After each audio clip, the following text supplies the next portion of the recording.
Плевриттердің сұрағына келетін болсақ, неге алып тастағаннан кейін қайтадан жинала береді? Ол бір алып тастағаннан кейін ол жазылып кетпеді ма деп. Плевриттер көп жағдайда басқа аурудың асқынуы болып келеді.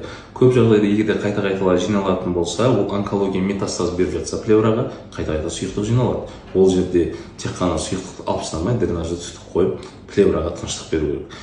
Егер де сау адамда қайта-қайта плеврит болып, басқа жердің барлығы таза болатын болса, ол жерден міндетті түрде биопсия алып қана диагноз қою керек.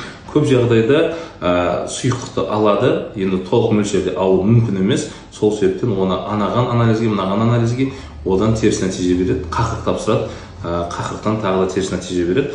Бірақ негізінде қақырық ол өкпенің ішінен шығады, ал плевра, жаңа плеврит деген ол өкпенің сыртындағы су. Сол себептен теріс нәтиже берген соң, ой, бізде бәрі жақсы екен ғой деп жүре береміз. Бірақ уақыт келе плеврит тасқа айналуы мүмкін. Панцирный плеврит қабырғаңызды майыстырады, омыртқаңызды майыстырады, ақыр соңында өзіңізді инвалидацияға алып келуіңіз мүмкін. Врачтар айтпайды деп ренжуіңіз мүмкін. Сол себептен мен сіздерге айтып отырмын. Егер сондай проблемалар болса, хабарласыңыздар, шешуге тырысамыз.